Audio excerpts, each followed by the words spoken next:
Hi welcome to ASHAs kitchen. ఈరోజు నేను సజ్జ బూరెలు చూపిస్తున్నాను. ఇవి మామూలుగా అయితే మనం నైట్ నానబెట్టి సజ్జలు మార్నింగ్ కడిగి ఆరబెట్టి పిండి కొట్టించి బూరెలు చేస్తామండి. కానీ నేను ఇక్కడ మామూలు సజ్జలు నేను నానబెట్టకుండా ఈ సజ్జ బూరెలు చేశాను. చూడండి ఎంత బాగా వచ్చాయో. ఇప్పుడు ఇవి ఎలా చేయాలో ఈజీగా నేను చూపిస్తానండి. వీటికి కావాల్సిన ఇంగ్రీడియంట్స్ కూడా చాలా తక్కువ అండి. ఇప్పుడు నేను ప్రాసెస్ చూపిస్తున్నాను. చూడండి, ముందు నేను ప్యాన్ వేడి చేస్తున్నాను. స్టవ్ వెలిగించేసి ప్యాన్ పెట్టేస్తున్నాను. ఒక గ్లాసు సజ్జపిండి తీసుకున్నానండి. ఒక గ్లాస్ సజ్జపిండి తీసుకొని హాఫ్ గ్లాసు బెల్లం తీసుకొని వేరే గిన్నెలో వేసుకొని హాఫ్ గ్లాస్ వాటర్ పోసుకొని బెల్లం అనేది కరిగించుకోవాలి.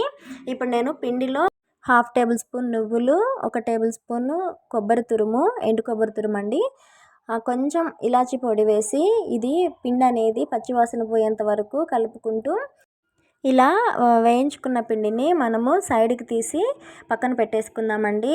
మనం ఇప్పుడు ముందుగా బెల్లం తీసుకున్నాం కదా, వేరే గిన్నెలో వాటర్ పోసుకొని ఇప్పుడు ఆ బెల్లాన్ని కరిగించేసుకుందాం. ఆ బెల్లానికి పాకం అవసరం లేదండి, బెల్లం కరిగితే చాలు. ఇలా కరిగిన బెల్లాన్ని సజ్జపిండిలో వేసుకుందామండి. వడకట్టుకోవాలి బెల్లాన్ని, ఎందుకంటే బెల్లంలో నలకలు వస్తాయి. మనము ఈ వాటర్ని వడకట్టుకొని పిండిలో వేసుకొని మొత్తం ఒకసారి కలిపేసుకుందామండి.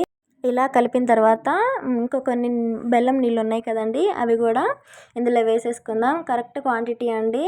1 గ్లాసు సజ్జపిండికి హాఫ్ గ్లాస్ బెల్లం, హాఫ్ గ్లాస్ వాటర్ అండి.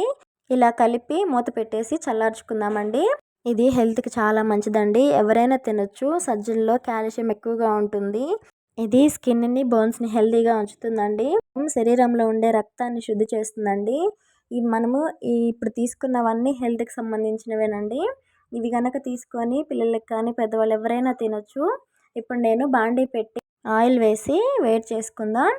ఈలోపు ఒక గిన్నెలో వాటర్ తీసుకొని మనం పాల ప్యాకెట్ కవర్ కానివ్వండి, ఆయిల్ కవర్ కానివ్వండి, వీటిలో ఏదైనా తీసుకోవచ్చు బూరెలు చేయడానికి. నేనైతే పాలిథిన్ కవర్ తీసుకున్నాను.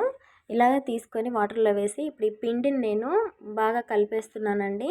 ఇలా పిండిని బాగా కలిపిన తర్వాత చేతికి కొంచెం నీళ్లు తడి చేసుకుంటూ పిండిని కొంచెం తీసుకొని మనము కవర్ మీద బూరెల్లాగా ఒత్తుకోవాలండి. మనం గారెలు చేస్తాం కదా, సేమ్ అలాగే ఒత్తుకొని ఆయిల్ వేడయ్యాక అందులో ఒక్కొక్కటిగా వేసుకోవడమేనండి.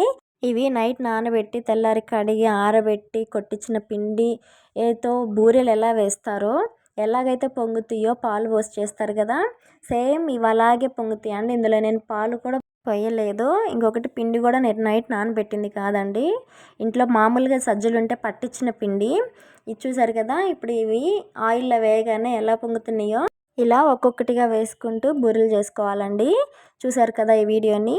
మీకు కనుక నచ్చినట్లయితే please do like, share and subscribe అండి.